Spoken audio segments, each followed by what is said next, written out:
Pratyush HSC classes को स्वागत करुचे। प्रत्युष इकोनॉमिक्स रो गोटे क्वेश्चन, अर्थशास्त्र एक चयन विज्ञान किपरि, तो ताकू आमे पढ़िबा। वर्तमान अर्थशास्त्र प्रत्येक चयन बा पसंदमूलक कार्यावली सहित संपृक्त। मानवीय अभाव केवल असीम एवं सीमित संबल द्वारा अर्थनैतिक समस्यार सृष्टि होई न थाए। एहाकू असीम अभाव, सीमित संबल और संबलर विनियोग को दृष्टि रे रखी अभाव गुड़ी को गुरुत्व अनुसार ताको क्लासिफिकेशन भाग भाग करा जाई थाए।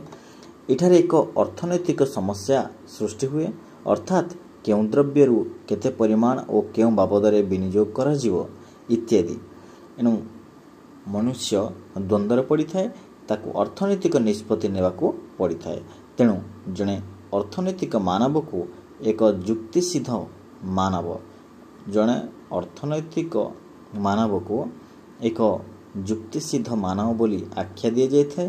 तार जुक्तियुक्त विचारधारा, रुचि, आग्रह, पसंद और उपयुक्त चयन एथिरे सहायक होई थाए। एथिपई अर्थनैतिक एक चयन विज्ञान बोली कुहा जाय। Thank you.